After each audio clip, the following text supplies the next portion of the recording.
अनंत सिंह के दरवाजे पर लोकसभा चुनाव की सुगबुगाहट से पहले ये घोषणा करने के बाद कि मुंगेर लोकसभा सीट से मैं चुनाव लड़ने जा रहा हूं, पूरी बिहार की राजनीति वहीं जाकर के स्थिर हो गई थी। लोकसभा चुनाव में एक सीट जिसने पूरे बिहार सहित देश की राजनीति को गरमा के रखा था। इसके बाद एक शख्स ने पूरा दावा ठोक दिया था, ये कह दिया था कि कोई भी आ जाए नेस्तनाबूद कर देंगे, तबाह कर देंगे, बर्बाद कर देंगे, जीत तो मेरी ही होगी। और इसने बिहार की राजनीति को एक अलग नजरिए से लेकर चला गया था। लोगों का हुजूम उस दरवाजे पर लगा रहता था जिसका नाम है अनंत सिंह। हम चाहेंगे कि उसी जगह से शुरुआत करें, क्योंकि उसने बिहार की राजनीति का एक नया रंग रूप दिखलाया था। उसमें पुराने छत्रप को अलग हटाया गया था, नए छत्रप आए थे, उसके चलते सीट का समझौता हुआ था।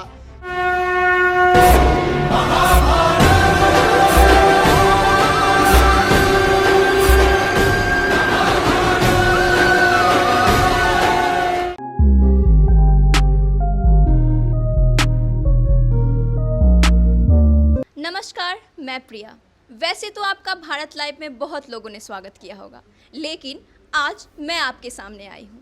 सवाल उठ रहे होंगे मन में, बिल्कुल जायज़ है। हमारे साथ हैं बाबा, जो कि बिहार की राजनीति को बहुत ही करीब से जानते हैं। वो हर उन तमाम सवालों का आपको जवाब देंगे। आप बिल्कुल सही सोच रहे हैं, मैं बात कर रही हूँ बिहार विधानसभा चुनाव 2020 की।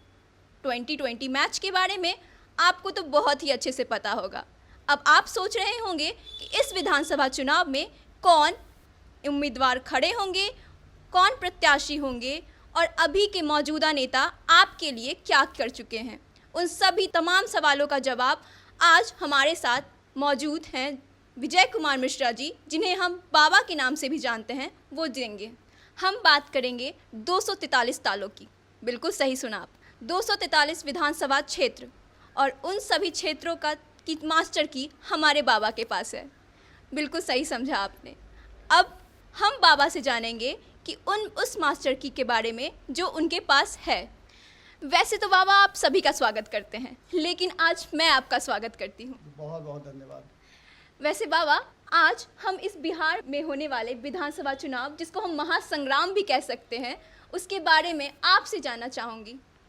पहले तो प्रिया, आपका बहुत बहुत धन्यवाद कि आपने बिहार विधानसभा से जुड़ी हुई बातों को लेकर के और लोगों की जिज्ञासा दूर करने का एक बीड़ा उठाया है।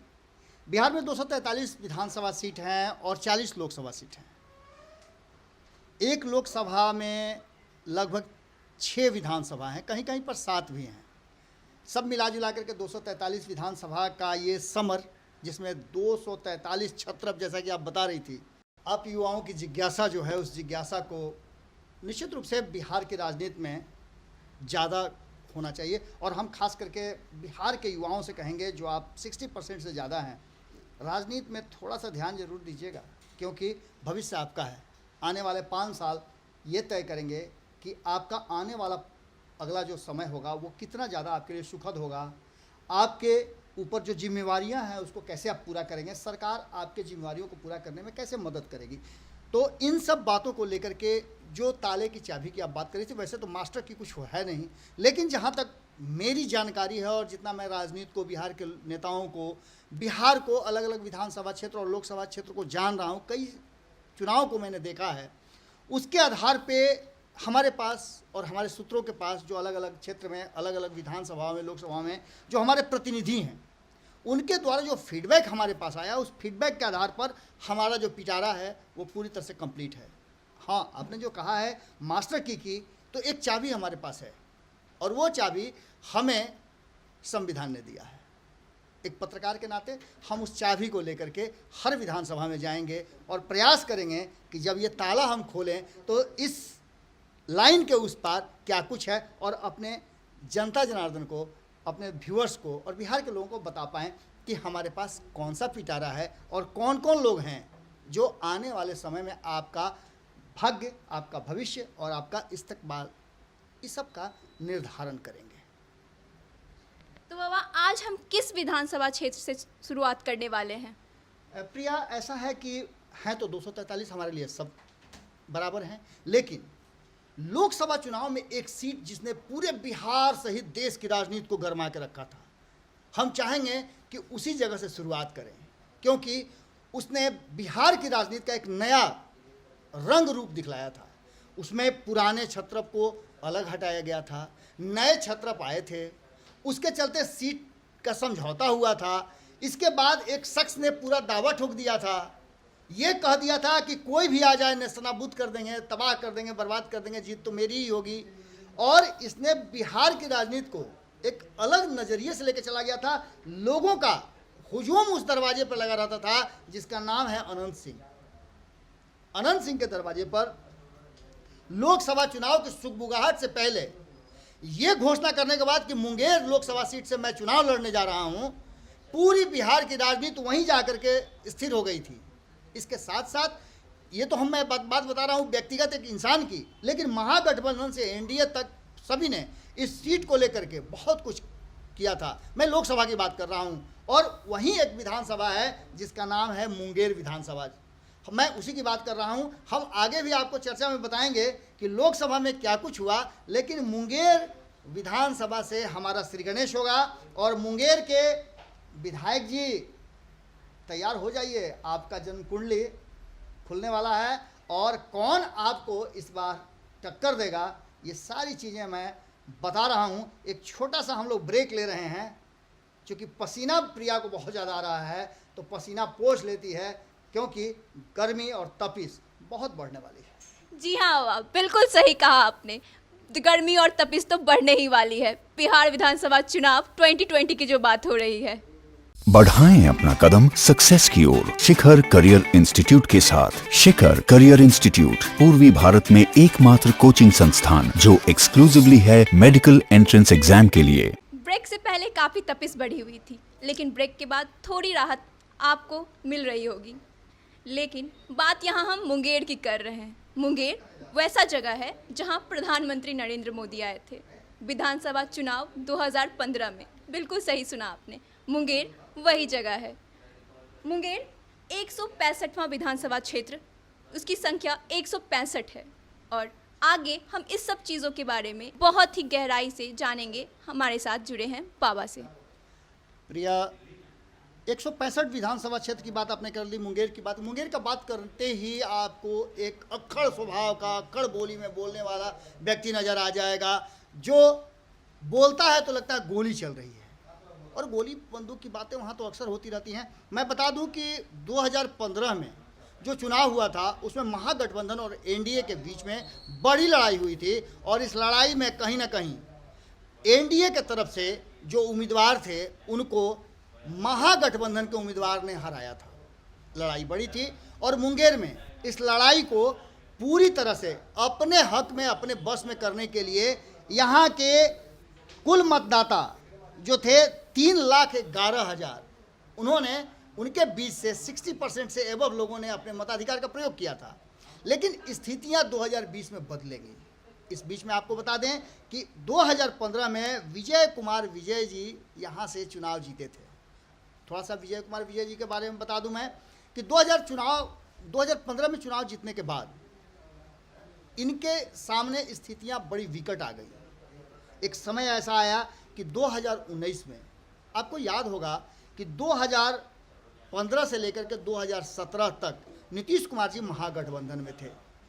इस बीच में जो स्थिति सामने आई थी, उस स्थिति में 2017 के बाद जब वो वापस हुए फिर से एनडीए में, उसके बाद बहुत सारा कुछ बदला था, चीज़ें बदली थी, वहाँ का माहौल बदला था, और लोगों को ये लग रहा था कि आखिर हमने जो वोट दिया उसका क्या हुआ। लेकिन एक खुशी थी कि आरजेडी के कैंडिडेट को उन्होंने जिताया था। पर 2019 में इनके साथ विजय कुमार विजय जो विधायक थे वहाँ, उनके साथ एक बड़ी घटना घटी थी। उनके परिवार के 3 लोगों की हत्या हो गई थी।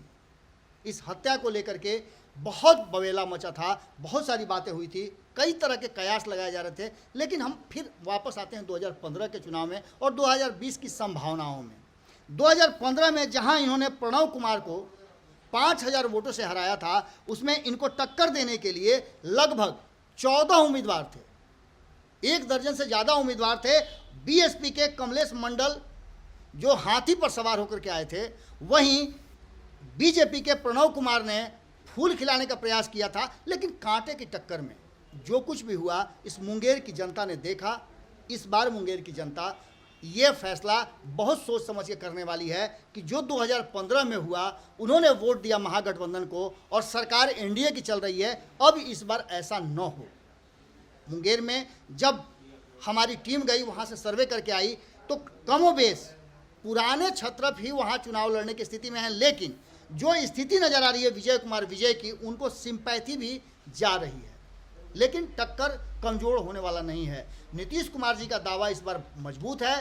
हालांकि हार जीत का आंकड़ा मात्र 5,000 का था और 5,000 वोटों को लेकर के जहां नीतीश कुमार का दावा इस बार मुंगेर में ज़्यादा है क्योंकि सांसद उन्हीं का है, तो ऐसी स्थिति में उनके तरफ से दावेदारी बहुत है। हालांकि एक बात आपको बता दें कि महागठबंधन में भी दावेदारों की कमी नहीं है। आरजेडी में भी 3 दावेदारों के नाम सामने आ रहे हैं। एक तो वर्तमान विधायक हैं ही, दूसरा राजेश जैन एक हैं, उनका नाम आ रहा है। हिडन अभी 3 नाम और हैं जो कि महागठबंधन से ही हैं। आरजेडी के एक और छत्रप हैं जिन्होंने कहा है कि मेरा नाम गुप्त रखा जाए, लेकिन मैं रेस में हूँ।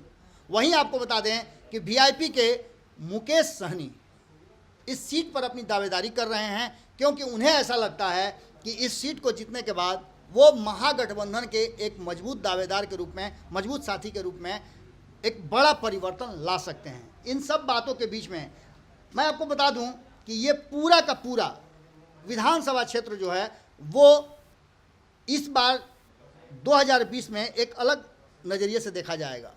जब 2015 में विधानसभा के चुनाव हुए थे तो उस समय वहाँ एलजेपी का एमपी थे, वीणा देवी वहाँ की एमपी हुआ करती थी और उनका प्रभाव भी ज़्यादा था, लेकिन उस प्रभाव को वो भुना नहीं पाई।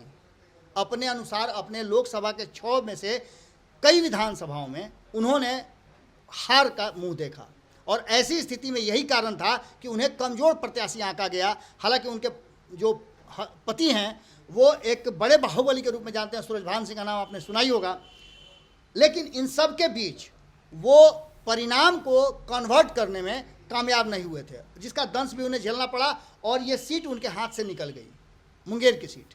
और मुंगेर में आपको पता ही है कि क्या कुछ हुआ। उसने जदयू ने लोकसभा में अपने नाम कर लिया। अब जदयू का जो दावा है वो बीजेपी के प्रवीण कुमार जो पिछली बार हारे थे उनसे ज़्यादा है। हालांकि बीजेपी में और भी उम्मीदवार हैं, लेकिन जदयू की उम्मीदवारी ज़्यादा लग रही है और ये जो मुंगेर है वो कहीं ना कहीं इस बार हॉट सीट बनने जा रहा है एक बार फिर विधानसभा में भी, क्योंकि यहाँ की स्थिति और यहाँ की स्थिति को देखते हुए ऐसा लगता है कि इस बार महागठबंधन से लेकर के एनडीए तक दोनों के बीच में कहीं ना कहीं असमंजस की स्थिति अंतिम समय तक आपको देखने को मिलेगी और कौन उम्मीदवार होगा इस संशय लगातार बना रहेगा। लेकिन अगर देखा जाए तो महागठबंधन की तरफ से थोड़ा सा विजय कुमार विजय का पलड़ा भारी नज़र आ रहा है, क्योंकि उनके साथ जो 2019 में हादसा हुआ है उसे भुनाने का प्रयास कहीं ना कहीं या फिर उनके साथ सिंपैथी वोट के कारण ही हो, आरजेडी चाहेगी कि वो सीट अपने पास बरकरार रखे। अगर मैं अपने आंकड़ों के हिसाब से बात करूं तो 2011 के सेंसस के हिसाब से, जनगणना के हिसाब से बात करूं तो 2011 के जनगणना के हिसाब से मुंगेर में 4 लाख के ऊपर, जी हाँ, बिल्कुल सही कहा, 4.5 लाख के आसपास जनसंख्या थी। और जातीय आंकड़ों की बात भी करें तो जातीय आंकड़ों का भी बड़ा बेहतर वहाँ सामंजस्य बैठा हुआ है। आपके आंकड़े बता रहे हैं कि वहाँ SC SC जो हैं वो एक तरह से मान के चलिए कि हाशिए पर हैं, लेकिन निर्णायक जो चीज़ें हैं वो आपका आंकड़ा मुझे बता रहा है कि 52% जो है वहाँ रूरल क्षेत्र से लोग आते हैं और अर्बन क्षेत्र से 47%, यानी कि आधा लगभग बटा हुआ है। और निर्णायक में जो जातीय समीकरण है वो भी बड़ी ज़बरदस्त है। यहाँ भूमिहार सवर्णों की और पिछड़ों की, दोनों की जो संख्या है वो निर्णायक होती है। और कहीं ना कहीं जब SC ST का जो कार्ड चल रहा है अभी बिहार में, आप ज़बरदस्त देख रही होंगी कि दलितों को लेकर के किस तरह की राजनीति चल रही है और नीतीश कुमार और आरजेडी में दलितों को अपने तरफ करने का जो एक बड़ा चल रहा है, ये दलित जो हैं वो निर्णायक हो सकते हैं, क्योंकि लगभग पूरे इस SC ST का वोट जो है वो 10% के आसपास होता है और जिधर शिफ्ट करेगा उधर जीत हार का आंकड़ा हो सकता है। यादव उम्मीदवार निश्चित रूप से एक बार फिर से आरजेडी देगी, जो कि विजय कुमार विजय हैं। और आने वाले समय में हो सकता है कि भारतीय जनता पार्टी या जेडीयू के बीच में जिसके खाते में ये मुंगेर सीट आएगी, वहाँ से उम्मीदवारों का एक बड़ा हुजूम जो है सामने आएगा। इसमें और भी कई नाम सामने आ रहे हैं, कई छत्रप अभी और हैं। ये भी वक्त के हिसाब से आएंगे, जब हम और इसको खुल करके थोड़ा सा एपिसोड में कन्वर्ट करेंगे। तो आप देखिएगा कि जब चुनाव नज़दीक आएगा, सीट शेयरिंग का समझौता हो जाएगा, तब ये स्पष्ट होकर के आ जाएगा कि आखिर कौन यहाँ से पक्का उम्मीदवार होगा। लेकिन एक बात तो पक्का है प्रिया, कि यहाँ से इस बार भी 1 दर्जन से कम उम्मीदवार नहीं होने जा रहे हैं, क्योंकि सभी को लग रहा है कि कोरोना, बाढ़ और नीतीश कुमार का 15 साल का इनकम्बेंसी जो है, ये उनके लिए भी एक सुनहरा अवसर देगा, और अवसर सब अपनाना चाहते हैं। जी हाँ, बिल्कुल। जिस मास्टर की मैं बात कर रही थी एपिसोड के शुरुआत में, वो तो आपको थोड़ा बहुत समझ में आ ही गया होगा। अब हम अगले एपिसोड में दूसरे क्षेत्र के साथ आपके सामने हाजिर होंगे। नमस्कार। बढ़ाएं अपना कदम सक्सेस की ओर शिखर करियर इंस्टीट्यूट के साथ। शिखर करियर इंस्टीट्यूट पूर्वी भारत में एकमात्र कोचिंग संस्थान जो एक्सक्लूसिवली है मेडिकल एंट्रेंस एग्जाम के लिए।